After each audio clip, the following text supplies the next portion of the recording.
It's time to accelerate. Hi, I'm your host, Andy Paul. Join me as I host conversations with the leading experts in sales, marketing, sales automation, sales process, leadership, management, training, coaching, any resource that I believe to help you accelerate the growth of your sales, your business, and most importantly, you. Hello, and welcome to Accelerate. I am excited to talk with my guest today. Joining me is Ali Mirza. He's the founder of Rose Garden Consulting based in Atlanta. Ali, welcome to Accelerate. Thank you so much for having me. I really appreciate it. So take a minute, introduce yourself. Maybe tell us how you got started in sales. As you mentioned, I am the founder and president of Rose Garden Consulting. I got started in sales like a lot of people did. I sold cars. Different than other people, sold cars for about 3 weeks.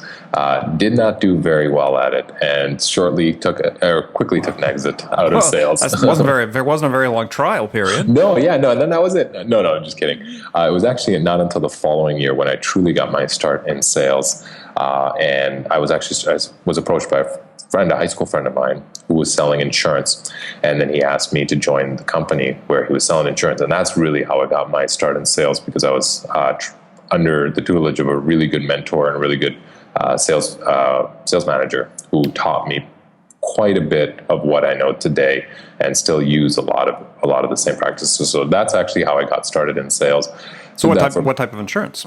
Property and casualty, just a lot of personal insurance. So personal insurance? Yes, personal insurance. Yeah, personal life insurance, accident, sickness, all of that jazz. So were you following up leads? Were you generating your own business? What were you doing? Knocking on doors, cold calling. Cold calling? Oh, yeah. If you want to put hair on your chest, you go cold calling.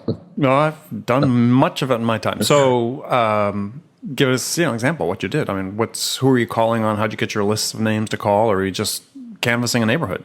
Canvassing neighborhoods. So what we would do is the type of insurance that we were selling, it was supplemental insurance. So it was really catered towards self-employed people in, what you would call, back in the day at least, blue-collar jobs. I'm not sure if that's appropriate anymore to say or not. We've got so many rules. But so it was a lot of that. So what we would actually do is go out into the rural communities and sell to farmers and people in small towns and neighborhoods where you wouldn't have a lot of large corporate companies. So a lot of people did not have insurance. So we would be selling them supplemental insurance to add on to and this, mind you, this is in Canada. So we already had, Canadian health benefits. Oh, this is in Canada. Okay. This is in Canada. Yeah, that's where I got my start. You left that part out, that you're from Canada.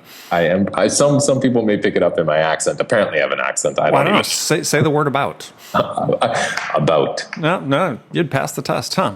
Thank God. Yeah. How about progress? Progress? No, you said progress, not progress. Okay. All right, yeah. You pass. Okay, here we go. Awesome. So that's really what we would do is we'd go out into the rural communities and knock on farmers' doors, people in that look to be self-employed, so someone would have like a large shed with a lot of tractors and whatnot sticking around. So that's where we would really start, and that's who our insurance was suited for. So tell us the best story you have coming out of calling on, let's say, a farmer. Okay, so, oh goodness, there's quite a few, but I would say probably the biggest win I ever got was the largest policy I ever wrote in one house. I would say probably plus or minus $6,000 to $7,000 in annual premium to a husband and wife and his children. He was a farmer, but really the key to the story is when I wrote it. I got to his house at about 11:30 at night. And 11:30 at night? 11:30 at night, and I did not leave. Yeah, I did not leave until about 1:30 once we were done. Because once you start selling those kinds of policies and that number, the forms really start to add up. Why not? So you knocked on his door at 11:30 at night? I knocked on his door. His wife was in the house and he was out in the field. She directed me out into the field. This was earlier in the day. He was working. I walked out there. He said to come back at sundown because he was working and he didn't want to break from the field. Sure. So then I just went and canvassed the rest of the neighborhood. And eventually, by the time that I had finished my last call prior to arriving there. It was probably about 9:30. The sun was down. And then I drove around in circles for a really long time trying to find his house.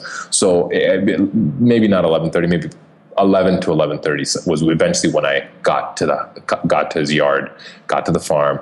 And I said, hey, you know what? I'm already out here. It was an hour out of the town hour out of the city that I lived in the small town that I was in. So I said, you know what? I'm already out here. Might as well try. Knocked on his door. He's like, oh, I was waiting for you. And I'm like, oh, and that should be a story to a lot of people is, perseverance. Don't give up just because you think, oh, shoot, I missed the window. Try. Why not? Yeah. I mean, I remember having to call a customer on Christmas Eve. Like 5 o'clock on Christmas Eve at his house to nail down an order that he had promised, which, I wasn't happy about it. He really wasn't happy about it, but he did give me the order because he knew he had promised it. But nonetheless, I understand those uncomfortable moments. So how'd that get to the States? So shortly after, so maybe let's backtrack a little bit. So I sold insurance for 3 years. I was a sales manager, led a team, and eventually got to a point where I really enjoyed what I did, but I did not enjoy the travel because there was a lot of traveling by vehicle into small towns. And that just really wasn't the life I wanted to live for the rest of my life. In which part of Canada were you in? I was right in the middle in the prairies in Winnipeg. Okay. So right above North Dakota. And so the running joke now for me is that because the Atlanta Thrashers were the Winnipeg Jets, yes. Now they're the Winnipeg Jets. So I always say, well, we made a trade. Atlanta got me. Winnipeg got the Thrashers, so I would say that Atlanta got the better end of that deal. Probably some people that agree with you, yeah. Who knows? Yeah. So,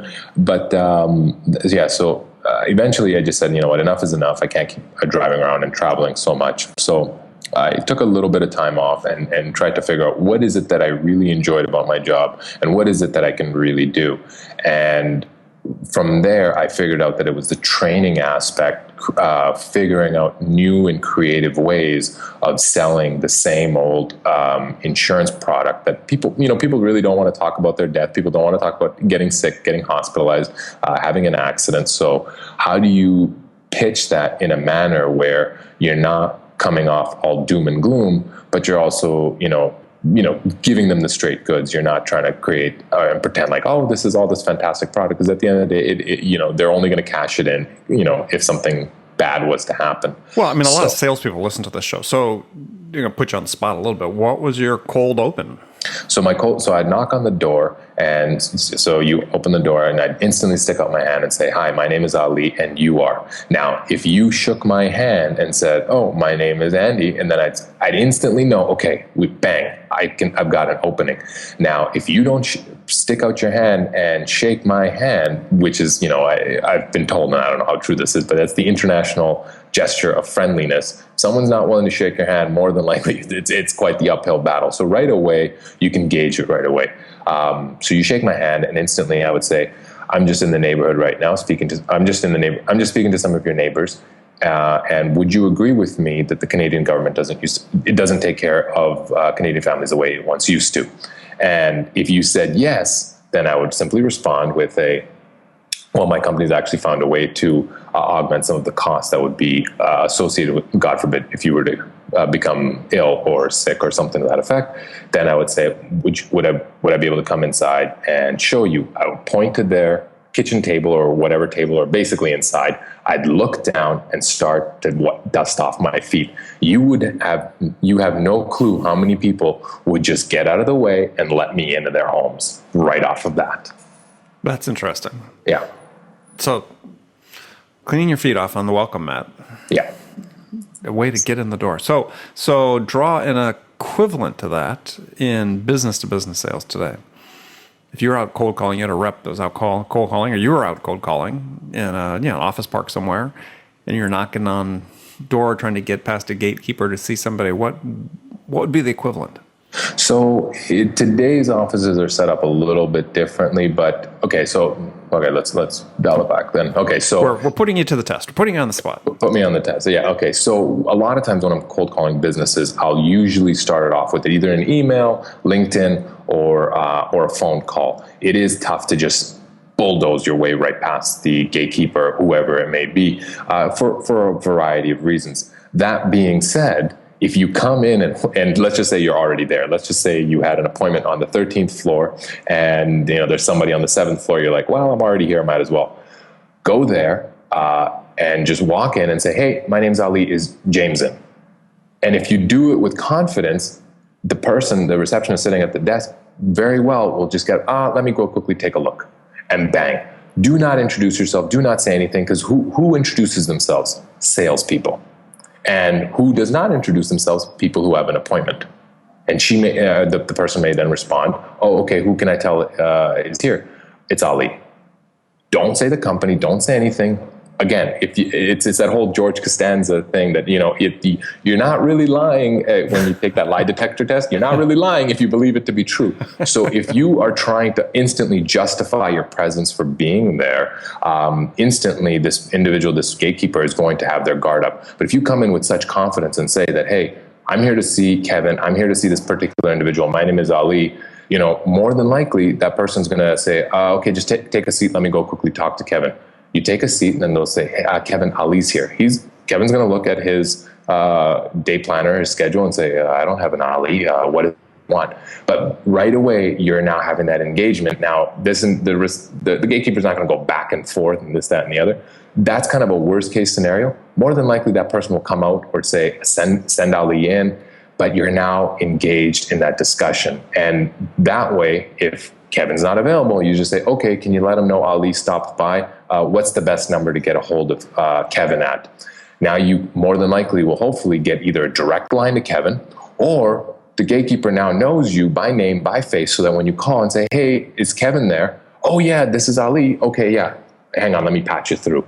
You're setting up those next steps. Does that make sense? Sure. No, I'm just interested in the technique. So, what in your mind is sort of the biggest challenge that sales reps face today? Well, there's a whole host of them, but I think choose the biggest in your mind. The biggest, in my opinion, is Not activity. enough. Not enough. Not even close to enough.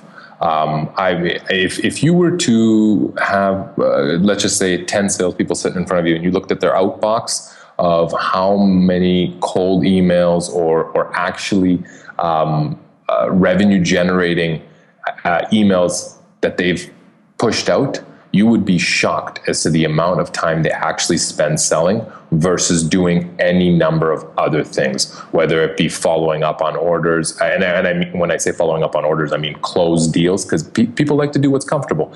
If I send an email to a prospect that I've already closed, I've already picked up a check from, they pat themselves on the back. I'm doing something good. I'm doing the after sales, which most salespeople don't do. And they justify their own actions in that respect. But you're not filling your pipeline. You don't have enough deals coming through that pipeline, because there's going to be people that fall off because they're just no longer interested, that no longer need what it is that you're selling. There's going to be people that choose a competitor. There's going to be people that shut down their business and are no longer actively seeking. There's people that cost is going to be an objection. There's going to be some people that, yeah, we'll take it, but we'll take it 6 months from now.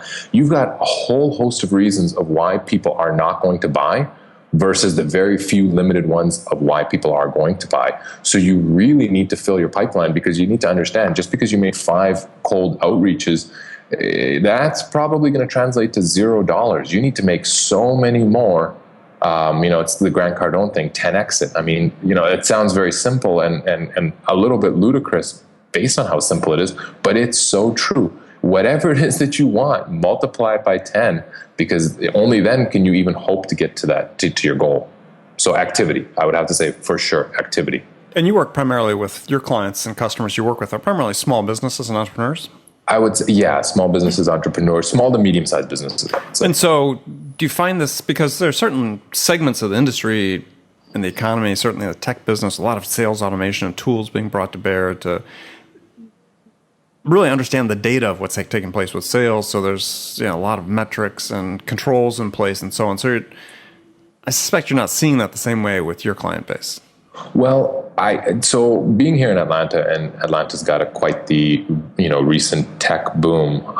There's a lot of tech startups, and there are some everyone's got an idea for an app, right? But I'm talking about some legitimate startups that are actually whether they're solving a problem or not, they do have some legitimate funding behind them, and so I do see a lot of tech companies. They monitor, measure everything. And when I say everything, I mean everything.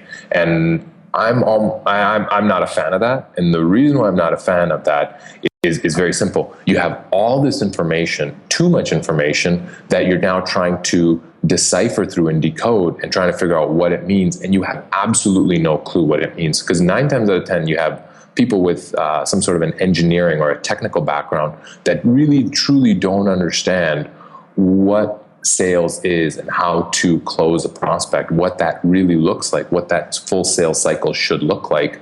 And they think that because they're managing metrics and they've got all these fancy CRMs that are spitting back, 30% this and 22% this and 19.9% this.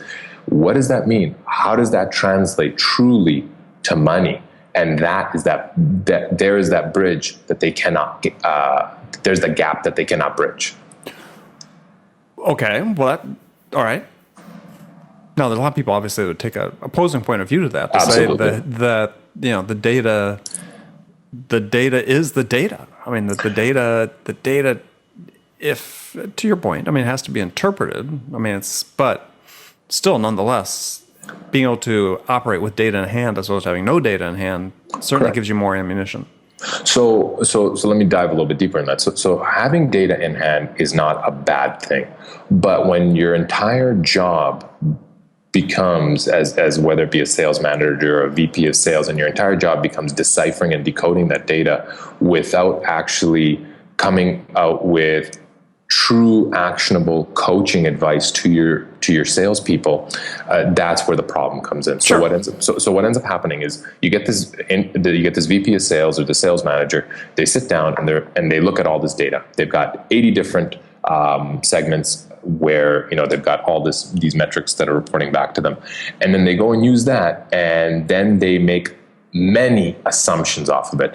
What's one thing that data will never quantify? And what data will never quantify is human emotion. And so they're taking the emotion right out of selling. And that's what really gets people to act. So the best way I can describe it is you've got a 32% close ratio with one given script, and then a 10% close ratio with another given script. And that's assuming all environmental factors equal.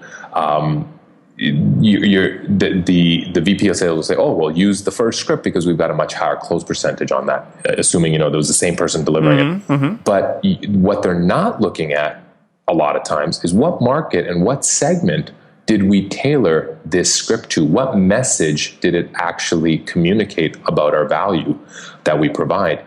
And a lot of them are using a one-size-fits-all script, or even if they've got a few different scripts, they're not tailored specifically to the vertical it is that they're attacking.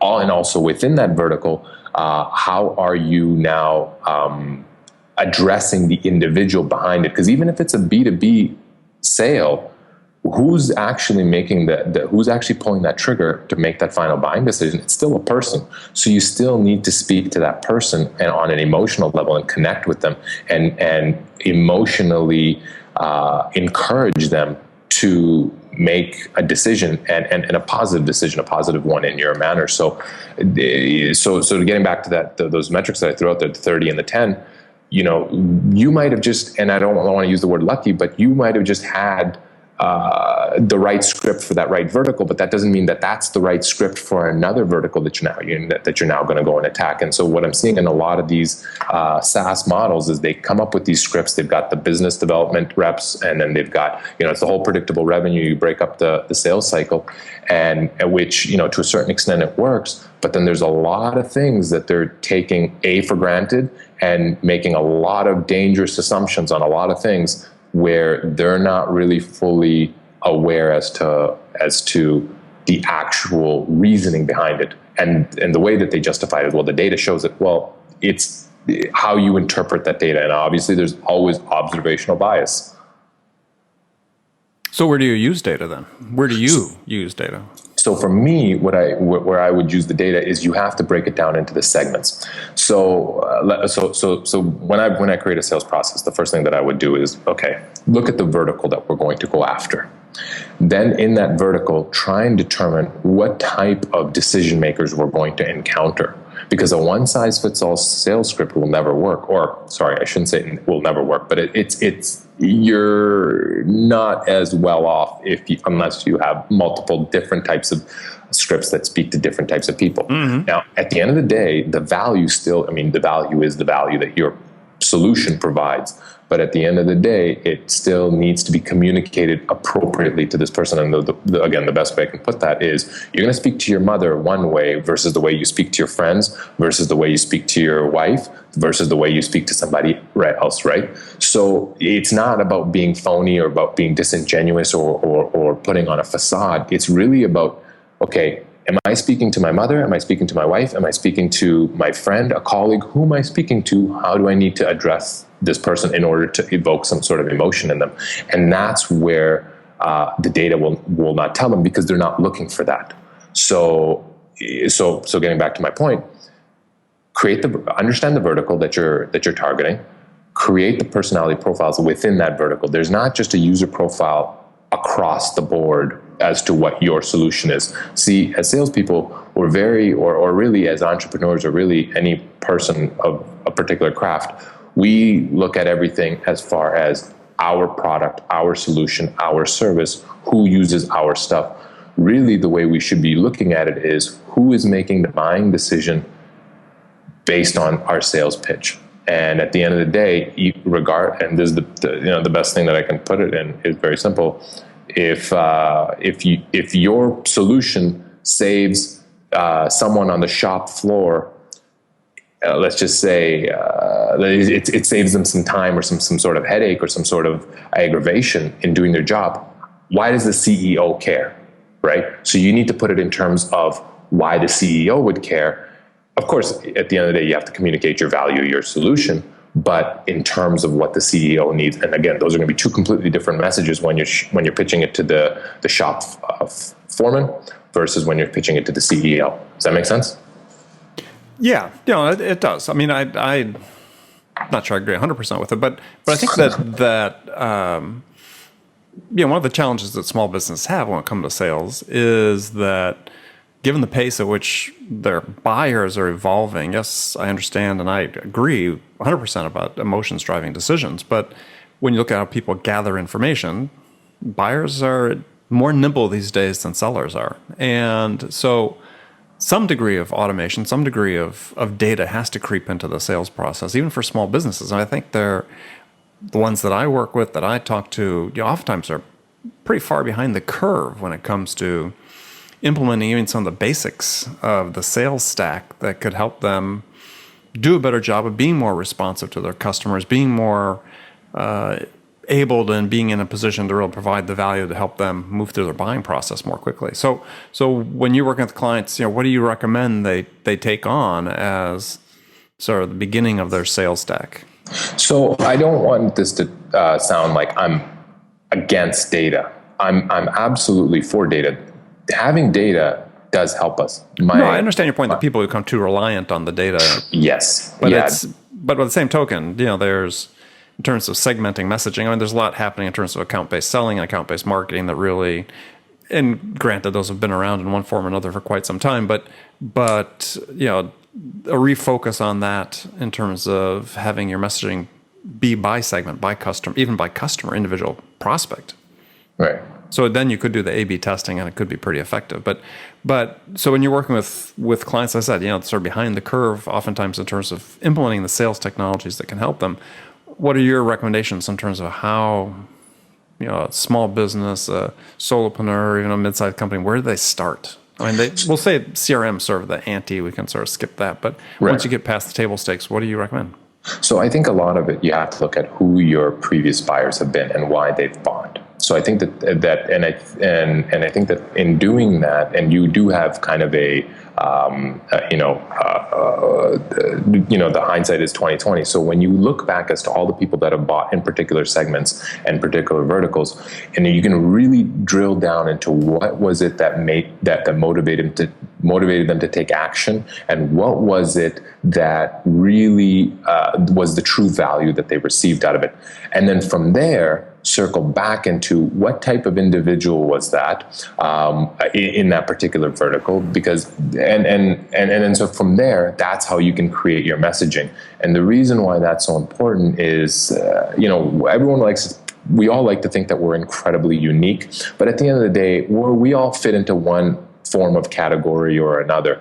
And the way that I like to look at it is, and this is not 100% bulletproof or foolproof, but at the end of the day, this will justify enough to create a process from, people in particular verticals will fall into certain buckets. And so let's just say if I'm working in the logistics industry, there's probably going to be about 3 or 4 different types of personalities that are going to dominate in the logistics industry in that particular vertical, that are the decision makers of the solution that I am selling.